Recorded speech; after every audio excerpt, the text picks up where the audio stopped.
All right, welcome everybody to another episode of Sasquatch Watch Radio. Today is July 8th, 2024. We have a wonderful guest on with us tonight, but before we bring him on, let's bring our studious co-host here, Gary Kendrick. How you doing, Gary? Good, Billy. How's everybody? Everybody's good. How was your trip? It was wonderful. It was hot, and I ate way too much. Way too much. Well, you wasn't with Bruce, was you? No. Okay. I was gonna say you must not have been because you wouldn't eat that much. I should have went with Bruce. Bruce pays a lot. Yes, he does. No, we had a really good time. It was really hot, but it was a really good time.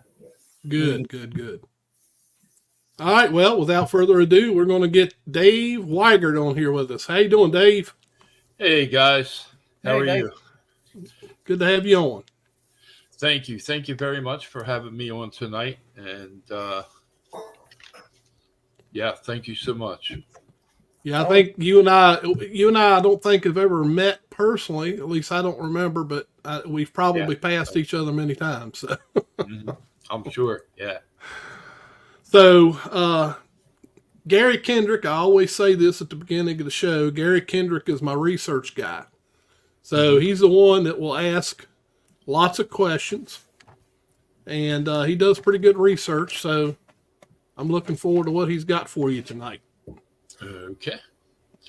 It's good to have you on the show. Thank you. You were born and raised in Baltimore, Maryland. You've worked with Baltimore Fire Police, and you've done private security for sports teams. I believe you founded the Maryland Paranormal Team in 2003. Yes. In 2016. And you now do a Bigfoot podcast called Bigfoot and Paranormal Podcast. That's correct? Yep. Sweet. So we're going to hop right into it. Maryland has a lot of unusual creatures, we'll say. Have you had any sightings yourself, or what is your favorite sighting? Or if you want to do both. Okay. My favorite sighting goes back to 1980. I was working for a company called ABC Rental, and my job consisted of working out in the yard, making cement for cement trucks and pulling orders for different contractors. So on that particular day, my best friend, he worked there with me as well. And I had just mentioned to him, I said, I'm getting sick of this job already. I said, why don't you go in and get us some cold sodas? And so he did that. And this gentleman that was waiting for an order to be pulled heard me and walked over to me. And he said, look, he said, if you and your friend are looking, to change work, he said, I'm looking for 2 strong guys to work on my farm. I said, okay, where's your farm at? He said, it's in Boston, Maryland. I said, okay, I'm familiar with that. And I said, what kind of work? He says, well, you'll just basically work on the farm. He said, I own a piano business. And he said, well, we'll pick up pianos, we'll do repairs, we'll pick up parts, pick up farm supplies. He said a little bit of everything. I said, all right, well, let me talk to my friend when he comes out. So I did. And my friend, of course, he asked me, he says, how much is he offering? I said, well, I haven't got that far yet. So anyway, we winded up accepting the job, and we went up to the farm, and longest driveway we ever drove down. And we get up to the house, and he comes out, and we go up the steps. We go onto the deck, and he said, why don't you guys sit down? He said, my wife's fixing lunch, and then we'll eat some good food, and then we'll talk. I said, okay. So we put our duffel bags over by the railing, and we sat down, and, we're sitting there talking, and they all went back inside. Within a few minutes, we started getting pelted by rocks. He was the first one to get hit in his back. And then I got hit in the chest with one, and then they were hitting the table and rolling off onto the deck. And my friend turns around and he looks and he says, "What the hell is going on?" I said, "I don't know, you know." And he says, "Think it's kids?" I said, "There's no neighborhoods out here. You know, each person lives either a half a mile or a mile apart." And next thing I know, my friend goes, "Ow!" And Bob and so they had the kitchen window up, and it was right there off the deck. And I hear Bob in there, and I hear his wife in there yelling at him. Well, he comes out with a gun, and he walks over to the railing. He cocks it, and he shoots up in the air several times. And his wife's grabbing his arm. She's like, "Give me the damn gun!" So, you know, me and my buddy just sat there and just kept our mouth shut, and the rocks that were being thrown stopped. So she gets the gun from him, takes it in the house. Now, Bob was a guy that was in the war, so he had. Well, we found this out later on. He's one of these people that would have bad dreams and wake up screaming and sort of thing. But anyway, he says to us, he says, "I'll be right back." He comes out with this book and he flips it open and he says, "What do you think that is?" And I looked at it, and it was a side profile of Bigfoot. Very tall, very hairy, short hair, brownish red hair. And so I slid the book over to my friend. Now, my friend, keep in mind, he's one of these people that don't believe in nothing, not a thing. And he looks at it, scratches his head, and he says, "I don't know, a bear?" I'm like, "A bear? That looks like a bear to you?" He says, "I don't know." And he just pushed the book back over to me. So we had our lunch and, ate some food. And he started telling me about the problems that him and his neighbor up the road were having with a family of Sasquatch. So we started working on the farm, and we started hearing screams. We started hearing tree knocks, all types of different things going on. So one afternoon, we're sitting up on the deck, and I just happened to glance over, and I looked at a tree, and it was moving. So it started swinging to the left, to the right, to the left, to the right. And I tapped him. I said, "Turn around. Look at that." He turns around, looks, and he says, "Probably a bear." I'm like, "Will you get off of this, bear?" So I just paid attention, and I kept looking. The tree had stopped shaking. And all of a sudden, here come the rocks. The rocks started coming up on the deck again. And he turns around and he looks. He says, "I don't see anything." And no sooner than he turned back around to look at me, I saw an arm come out of the brush, the hand. It went back in. And then we heard, I'm sorry, my mouth is dry, branches snapping and a real loud noise like somebody was running through the woods. So I said, "You think it was a bear?" He says, "I don't want to hear about it." So we winded up staying there the whole summer. And during that summer, I'll tell you, I never heard so much screaming, whoops, rocks being thrown. The owner took us out in the woods, to do some stuff, to chop some wood and stuff like that. And he was finding footprints, and they would go in his barn. They would tear stuff up. And one night we were sitting out on the deck, and we were smoking. And I heard this scream. I'm like, "Ron, that sounds like a woman." He's like, "Yeah, a little bit." I thought he was going to tell me it sounded like a bear. So, it just kept going on and on and on. And the owners, they were in bed. We were just sitting out on the deck smoking, because we weren't allowed to smoke in the house. So the next morning when we got up, the owner said, "Well, we gotta run out. We got to go get some supplies for the farm." He said, "Did you guys get some good rest?" And I said, yeah, but I want to bring something to your attention. He said, what's that? I said, there was something screaming down by the pond last night for a good while. And he said, well, we're going that way. We'll stop off and, just look around. So we get over to the pond, and there's this deer. Most of it's gone. The head was still there. It was halfway in the pond, halfway out of the pond.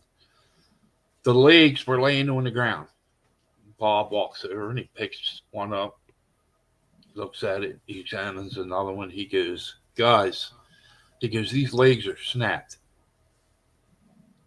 And my buddy looks at me and he goes, probably got poachers in here. I said, why would a poacher snap its legs? I'm sorry. So throughout the summer, we stayed there until fall. And when it was time to go back, home, he's like, are you guys going to come back next year? And I said, probably. Well, we didn't, because during the whole summer that we were there, he did nothing but argue with his wife. He wanted to get a team together, go out and shoot these things, and just, talked about ridiculous things. Did I take any pictures or, audio or any of that? No, I just did my work. I got paid.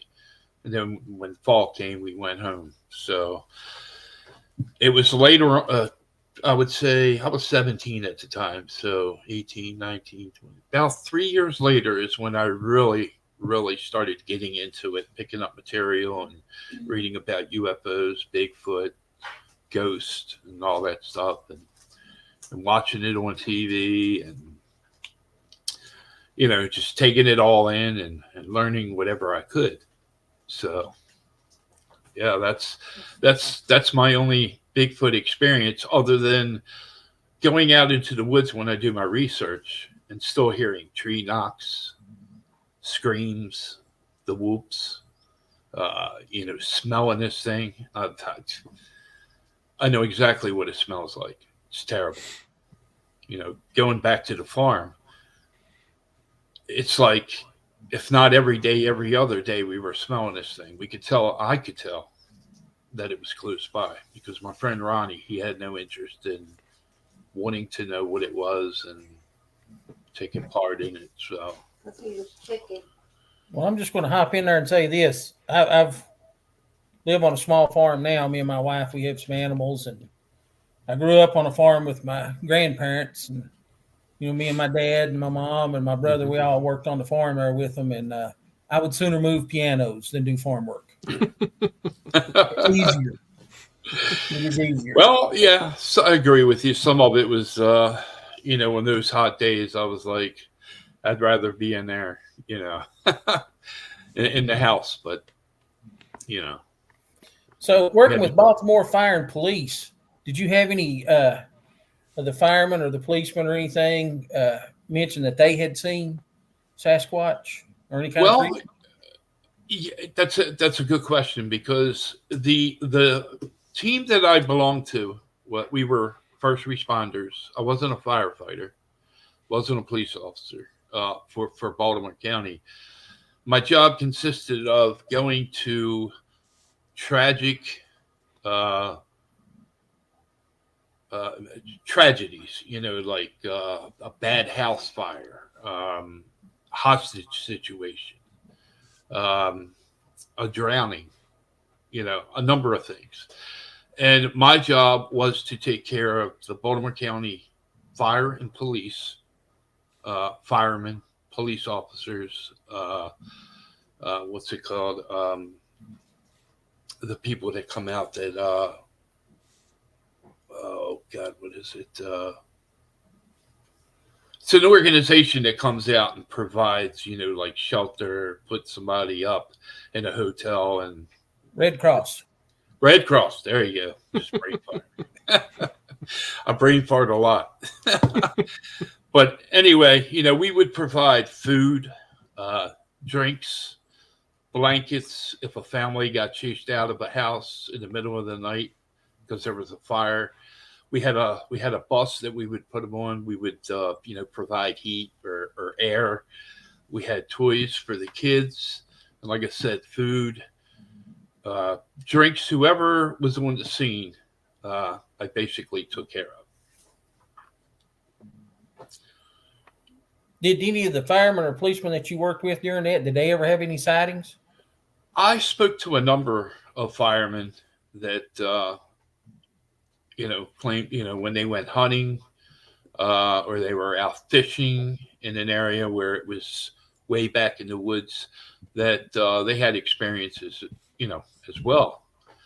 None of them were actually into being a researcher or chasing after Bigfoot or that sort of thing. So, but yeah, they did mention it. So a lot of them had experiences while they were fishing and hunting and camping and different things. So, living in Baltimore, which now you live in Pennsylvania, we'll get into that in a minute. But living in Baltimore, you hear a lot of claims that Bigfoot eats a lot of seafood, clams, cockles, crabs, pretty much whatever they can get. Have you ever found any evidence like that?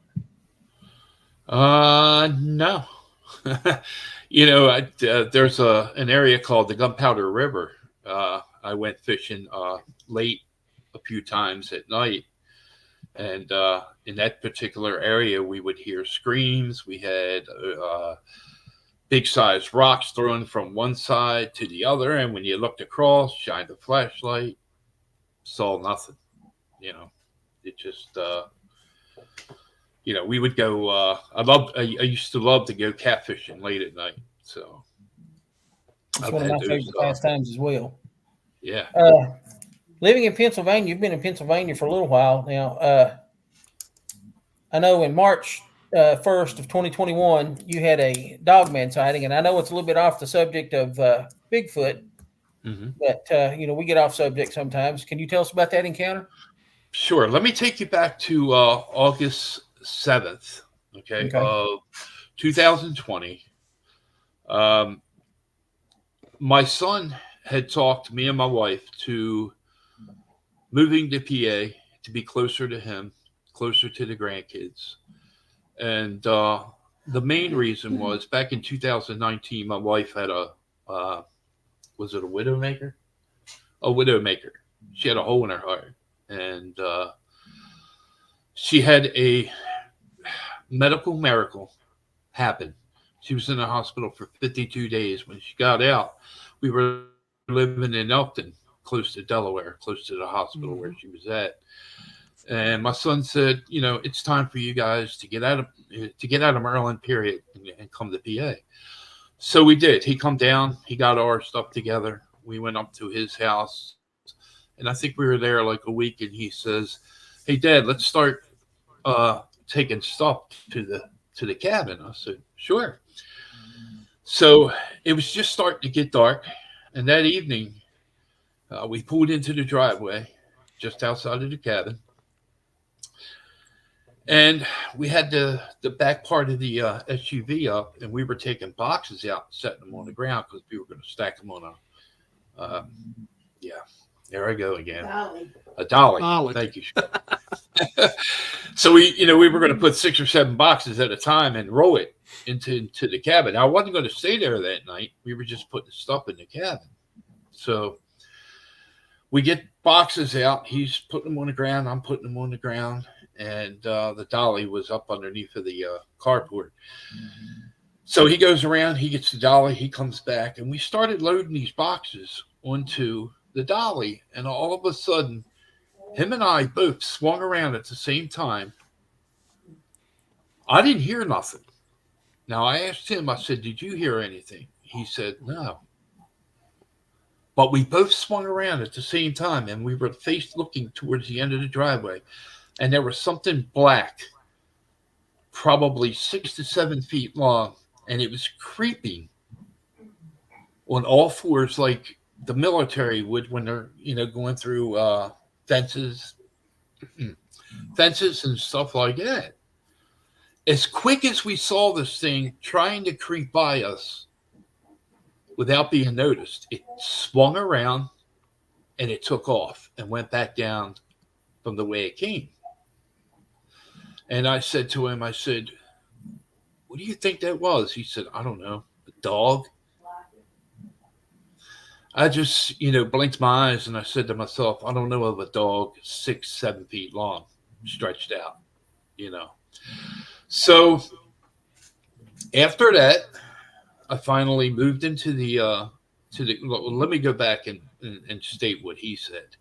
He said, look, Dad, when we get to the house, don't say nothing around the kids. Don't say nothing around his girl, because they're not into that kind of stuff and it upsets them. The kids will get scared. And then they're not going to want to come over. And I said, I promise I won't. So we had gotten the boxes in and we left. And then we came back and I finally moved into the cabin 7 months later. This was on March 1st. It was real windy out. And I'm sitting in the house on the computer. I got headphones on. I'm listening to music. I'm researching. And, I'm doing different things. And you can hear, if you had chimes out there, you can hear them banging around. You can, the wind was really kicking up. But what I did was, earlier, I put 2 trash cans out. And my wife was just getting ready to go to bed. It was in the a.m. I think it was around 2:30, 3 o'clock, somewhere around there. So she says, well, I'm turning in. I said, okay, I'm going to stay up for a little bit longer. I'm still sitting at the computer. I got headphones on. Even though I had headphones on, when the song came to an end, I heard boom. Oh, no. First thing that popped in my mind was the trash can fall over and there's going to be trash everywhere. It's going to blow everywhere. So I get my jacket on and I wear one of these things, a headlamp. Because outside of my cabin, it's very, very dark. If it's not a full moon, you're not seeing a hand in front of you. So, I got another flashlight. I put that in my jacket and I open the door and I go out and I walk across the yard and I, turn the light on and I shine it and I'm like, yeah, I'm right. So I get down to the trash can. Thank God the trash didn't get out of the can. Close the lid. And as I'm pulling it back up, I hear this car locking its wheels, slamming on its brakes. So I turned around and I looked to my left. And what I thought was a person standing in the middle of the road turned out not to be a person. Okay. The car finally came to a stop and he's still blowing the horn. And it drops and it starts running down my road, heading towards where I'm at. So I got the trash can up and I'm standing behind it. This thing gets about 15 feet from me. Okay. And it stands up on its 2 legs. And I still got the headlamp on and the lights on it. This thing was drooling. This thing had fangs. It had black spiky hair. Its ears were pointy. And I'm thinking, my God, this is no dog. That's what's going through my mind. But I was so scared that I locked up. All my muscles tightened up. I was getting cramps in the back of my calves, both of my calves. So this thing made a gargling noise and it dropped and it took off down the road. Same direction that first one went. So I start, this by then this guy's turning his car and coming onto my street, and I'm backing up. And I got as far as the tree, and my back touched it. And it's a good thing my back did touch that tree, because that's what unlocked my muscles fully. So I was able to move faster. So he rolls his window down. Well, he brings the window down and he says, what the F was that? And I'm like, I just lifted my hands up. He takes off down in the direction that it ran. So I get around that tree and I'm still walking backwards. I get into the cabin and I reach inside my cabin and I grab for my piece I got the screen door locked. I'm inside, and I'm just standing there, staring out the door. And he comes flying back up the street. He stops. His window comes down. He goes, "I didn't find it. What do you think that?" And he was on the cell phone too. And whoever he was on the cell phone with, he was screaming at him, telling him what he had just witnessed. And I thought he was going to get out of the car and come up to my door and want to talk to me. He just peeled wheels, took off, peeled wheels left, and got out of there. So I got in touch with a friend of mine named Lon Strickler. And I asked him if he had ever heard of any sightings in the area of dog man or some type of dog cryptid. And he said, "I'll get back to you shortly and I'll let you know." Well, he sent me all this information of recent sightings in my area off of 313, which is, I'm sorry, I'm dry. Off of 313, there was a couple that was pulling up to the light and something of that ran across, went over the railing and disappeared. And then there was a couple other reports of people in the area seeing them on their farms. See, I live in an area where my street, has homes on it, but everything on the other side of my street is all farms. And, once you go through one farm and you get to the back of it, you go through woods, a lot of woods, and then you run into somebody else's farm. And then you run into woods again, and it goes forever. So I started researching, and I'm looking, for reports of dogman sightings or something, cryptid. I get a report that a half a mile from my cabin, 2 firemen were coming home from a meeting. Him and his dad both had to stop the car. A Bigfoot about 9 feet tall crossed the road within 3 to 4 steps and then into the woods and up a hill and gone. Now I tried to get this guy to, talk with me about it and, take me to the exact area, show me, where it crossed and where it, went into the woods. And this guy was like, "Well, I'm not going to do that." I said, "Why?" He said, "Because my dad don't want nothing to do with it. He don't want to talk about it. He's scared." I said, "Okay, well, how about just me and you?" He said, "I'll get back to you and I'll let you know." Well, he never got back to me and he never let me know. So there's a gentleman, he's a researcher. You may know him, Eric Mintel. He started getting reports of sightings in the area as well as UFOs.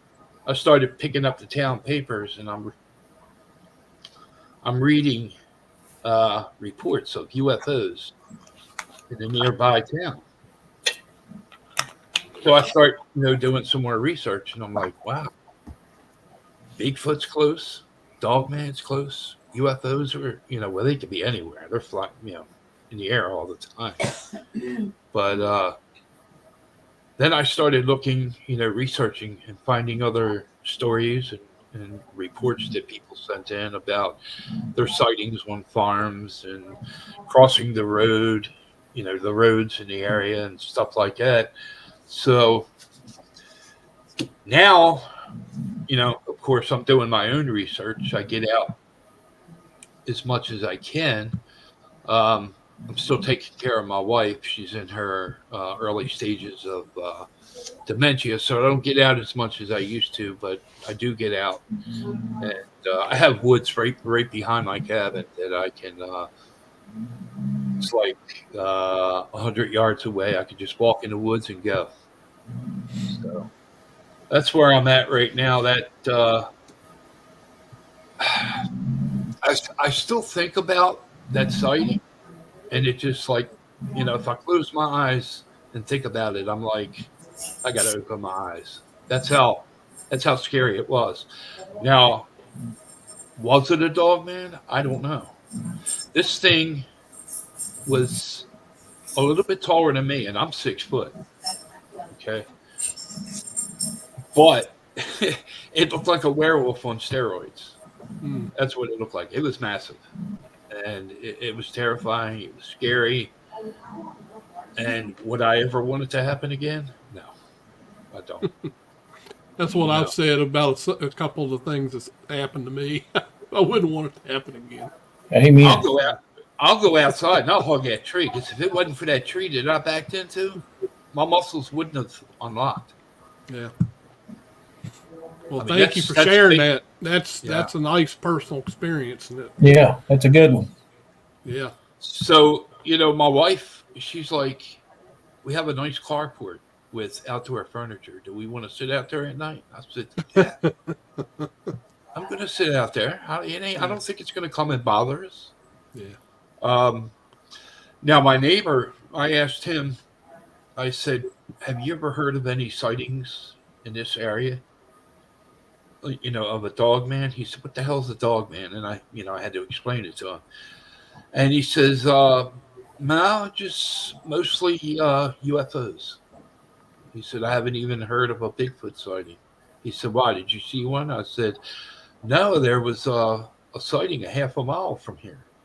And he just started laughing. So when somebody does that, I'll leave it alone. I don't have any more questions after Yeah. that. Yeah. So. Well, we appreciate that. That was a nice personal experience. I love hearing the personal experiences like that. Yes, sir.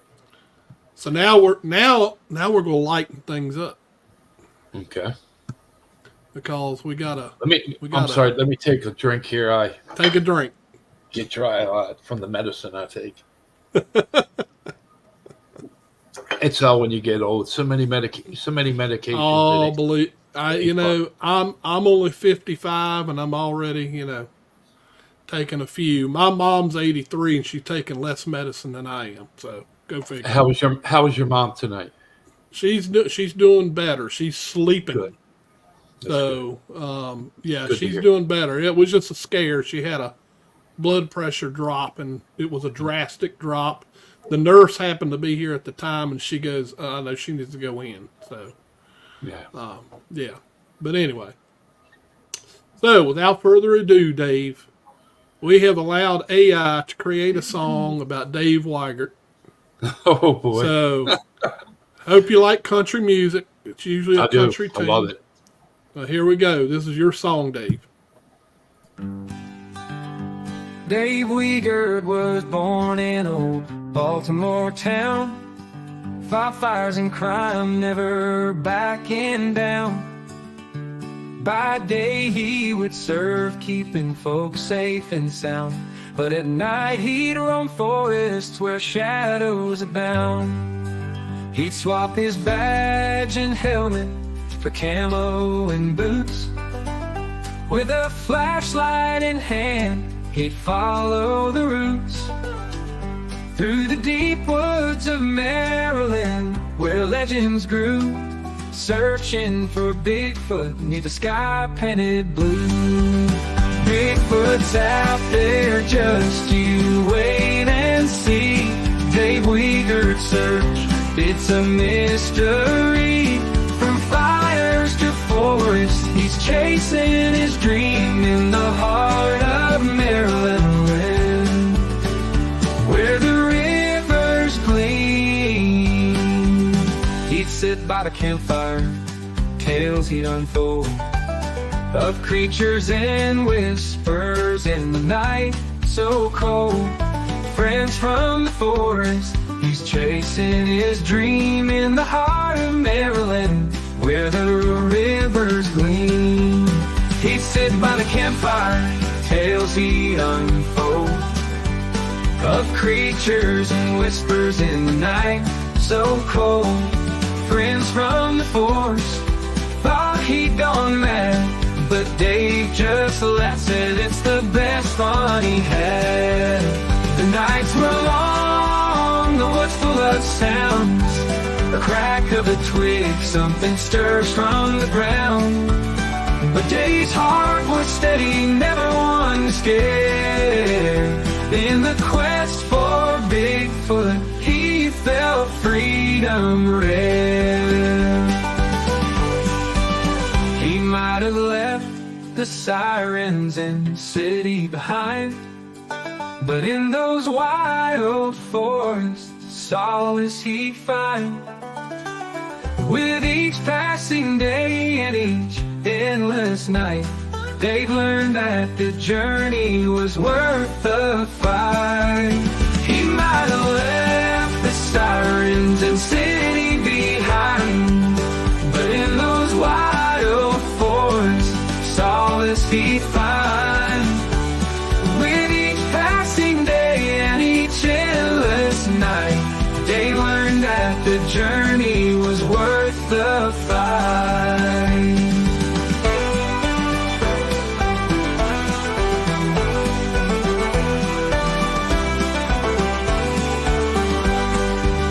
Bigfoot's out there, just you wait and see.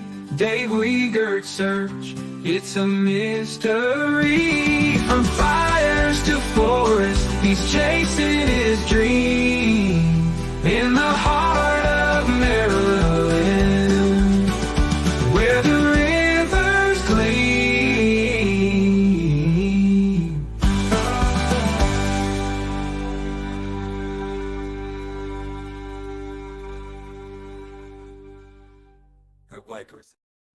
There you go, Dave. That was a good one. That was a good one. Wow, that was so awesome. I don't know if Bigfoot and Paranormal has a theme song yet, but you might. Wow, thank you so much. My wife's gonna cry when.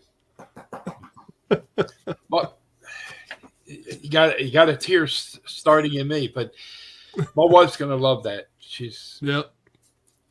Well, I'll say if you want me to, I can send you the song on on the messenger. yes, thank you. Thank you very much, both of you. You know, Billy, I try to maintain a high level of professionalism when we're doing this, but I kind of had to dip in there a little bit. Oh no! I got a response. It has more hair on it back than on Jeremy. We were in 2 hogs, probably. Oh my goodness sakes! Wow. You're actually trying to help get him killed, ain't you, Gary? I usually got to stir the pot a little bit every now and then. I love Mickey. Cracks me up. I can't help it. I can't help it. Well, Man. that was good. That was One of good. the questions that I ask, and it's weird, is Dave, is it animal, mineral, or vegetable? Do you think that animal, Bigfoot, is just a normal animal? You think it's mineral? It could be possibly alien or interdimensional, or do you think it's vegetable? Do you think it may be paranormal, or do you think it's a combination of all? I knew that question was going to come up. It's a good question. Thank you for asking.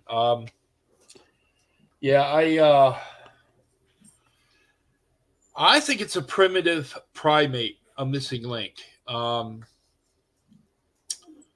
Whether it has something to do with aliens, I'm not totally sure. I mean, I do a lot of reading and research, and I have, read a number of reports that usually when there's a Bigfoot sighting, there's usually a UFO craft nearby or not far off, which is associated with many of sightings of a Bigfoot.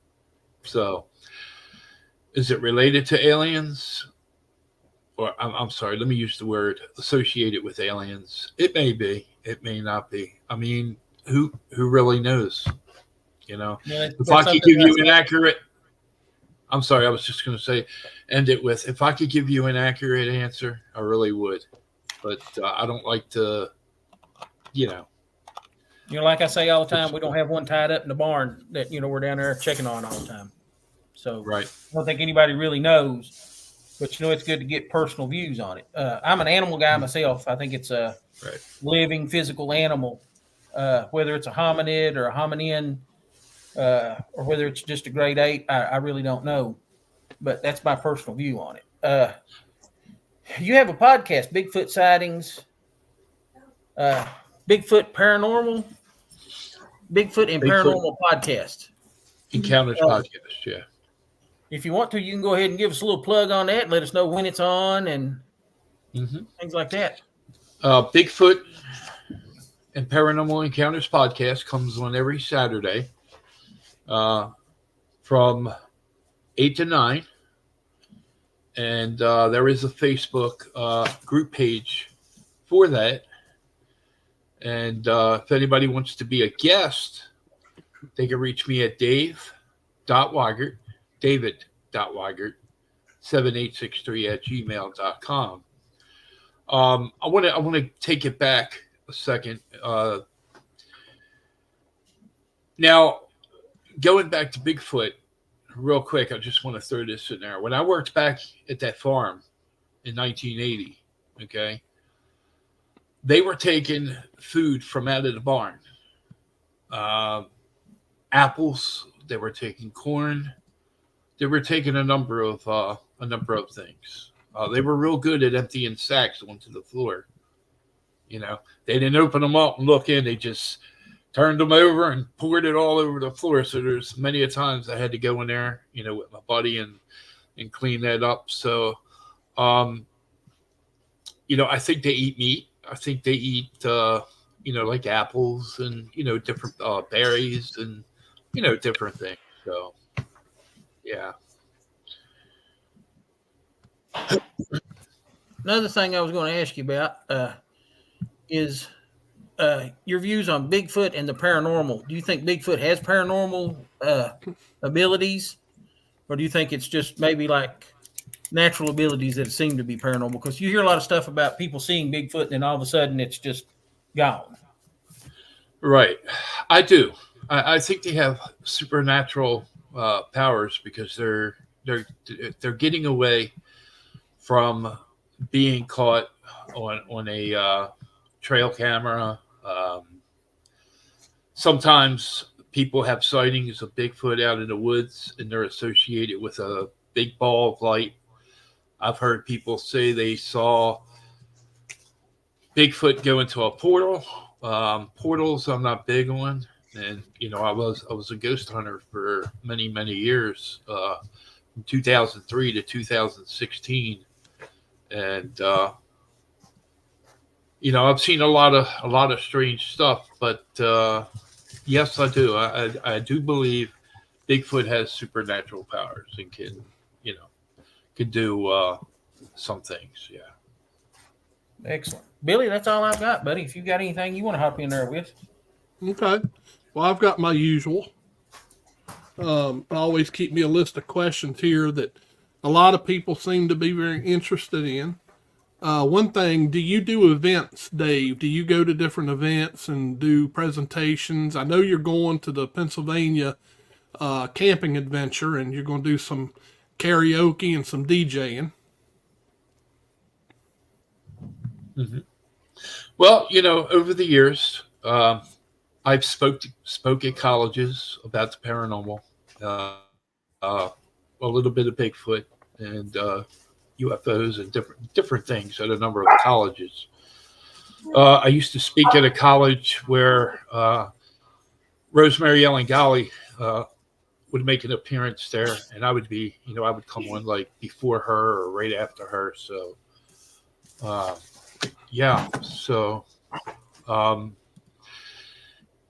I going to become a guest speaker? I've done it over the years. I just don't do a lot of it, you know. Right. I have, you know, I'm diabetic and I have my good days and I have my bad days. And if I'm having a bad day, I can't speak too well. So, you know, Right. But yes, I put your, you know, I put your YouTube page up there, by the way, where your podcast Thank is. you. But I am going to continue to, you know, provide sound system and karaoke and, you know, Yep. you know, if Eric or somebody would ask me to speak, I probably would. I just don't make a habit of it, you know, to do it quite often. So Now, you hear a lot of people, and I don't know, maybe you've seen some of this too, but you hear a lot of people talk about these stick structures and these tree formations. Do you see anything like that out where you live at, or have you experienced anything like that? I've seen a little bit. I'm sorry. I've seen a little bit, but not a whole lot. Not as much as I see photos online and, people finding these tree structures and X's. And I got a good friend that lives up in Wisconsin, and he's sending me pictures all the time of stuff he finds when he goes out and does his research. So does Bigfoot make these I'm trying to think of the word for it. The tree structure type where it looks like they sleep inside of it. Well, I'll say this. If you're a hiker, a camper, a hunter, and you go out in the middle of nowhere to do these things, and you find these type of things, I mean, do you really think somebody just out of the blue is going to go that far into the forest or the wilderness just to make that? Well, there's a yes and there's a no, but I don't think I think they're Bigfoot related. I really do. Yeah, I've seen some things over the years that I could explain away as a weather phenomenon. Right. But there's some that are, definitely made with something with hands, whether it was human or whatever. But right. Yeah, some of these things can get quite constructive. So, yeah, I find some of them very interesting. Being a paranormal investigator for all them years, when I go out and do Bigfoot research, I'll tend to make some people mad because I'll pick it apart. I'll tear it apart. And I'll think from outside the box, and I'll look at it from a different many different ways. Could this have happened because of this or because of that? I don't just look at something and say, "Oh, I know Bigfoot made that." So I do pick stuff apart, and I guess I got that from doing security and working for the police department and learning different things. Yeah. Right.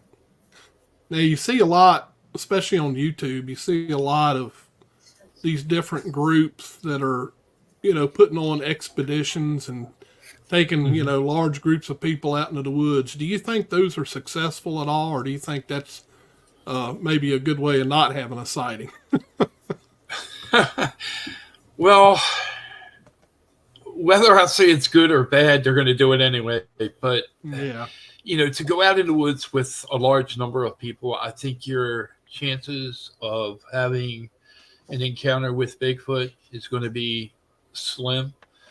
But like I said, I do a lot of reading, and most of the encounters happen after you turn in and try to lay down and go to sleep.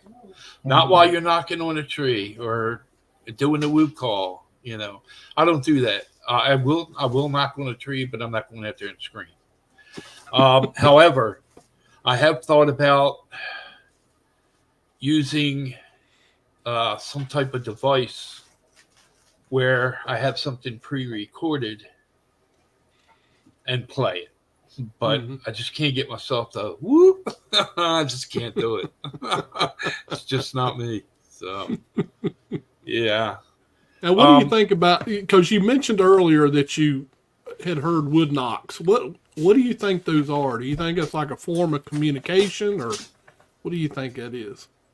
I think it is a form of communication, but I don't think Bigfoot's picking up a stick and knocking on a tree.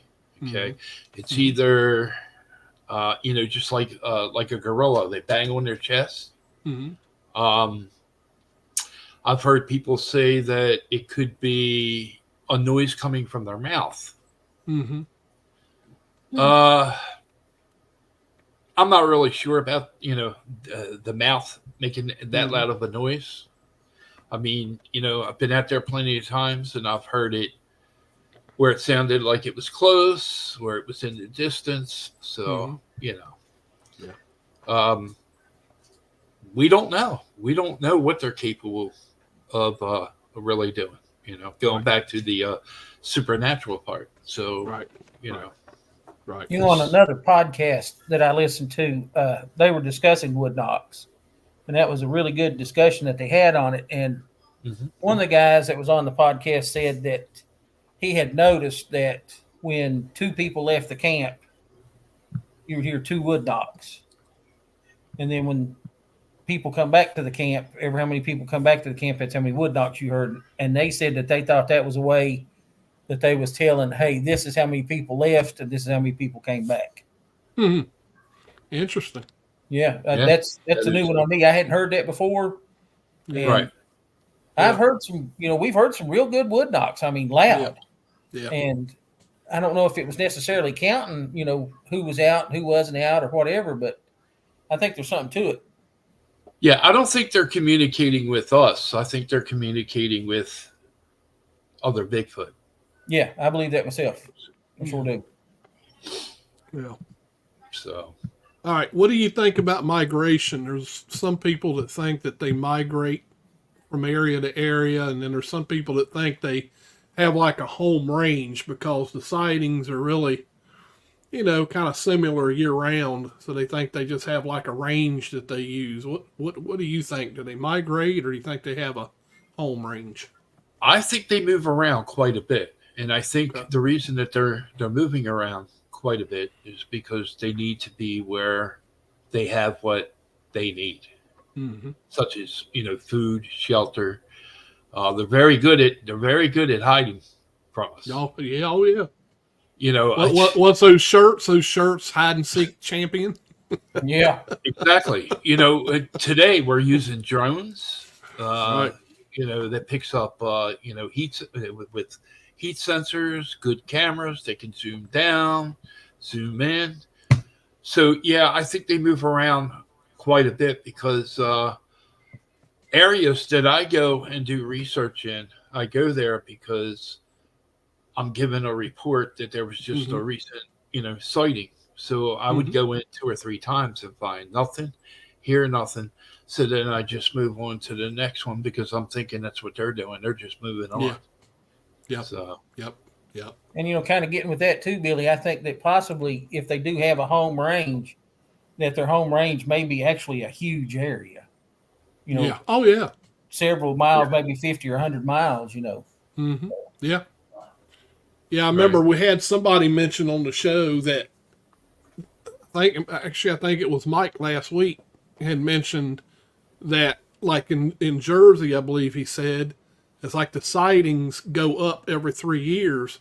And he thinks that they'll migrate to where the food is good in certain years and then go back, when the food is good in other years. Right. I mean, it's possible. Anything's possible. Yeah, that's plausible, I believe.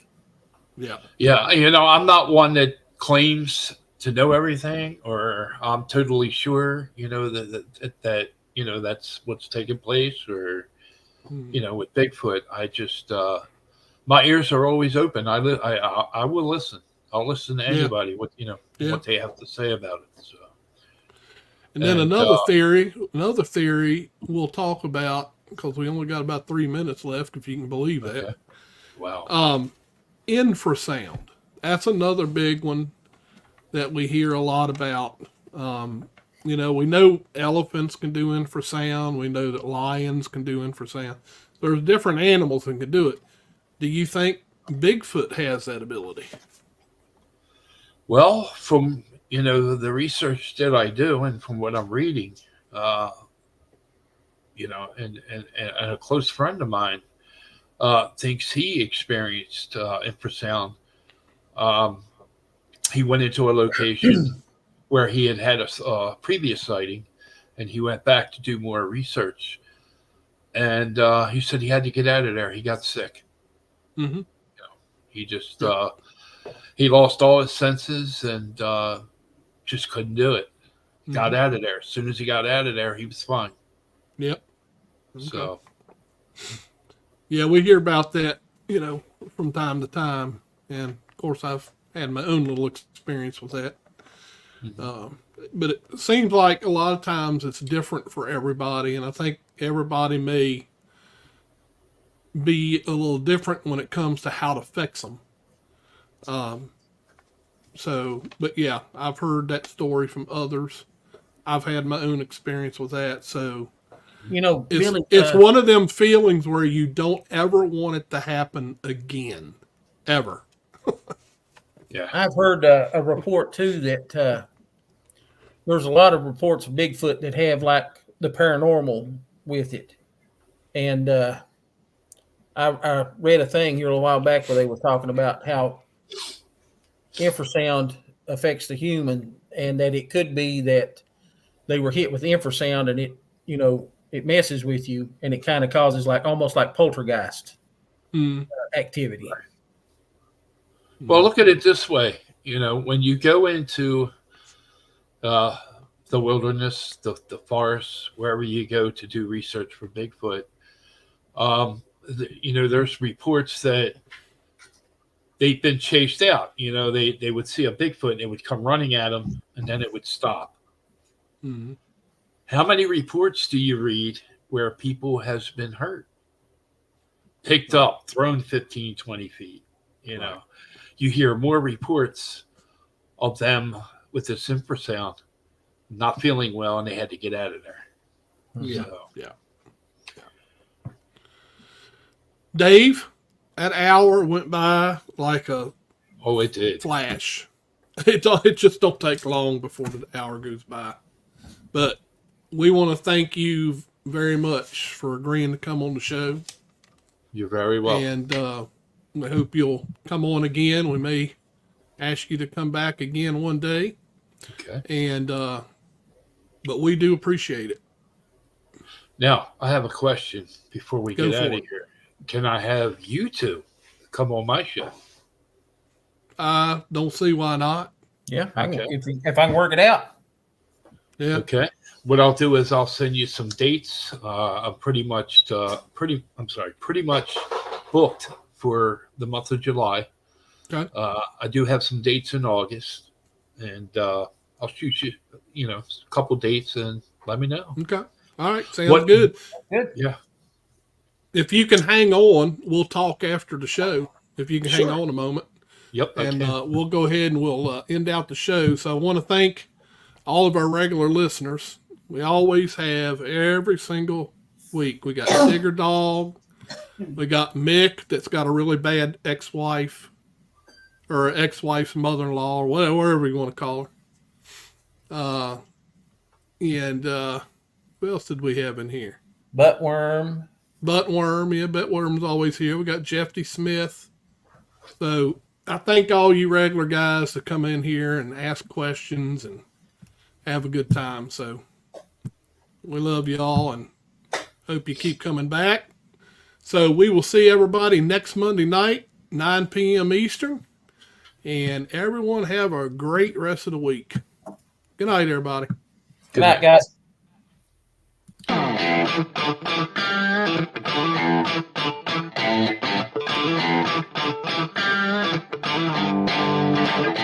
Thank you.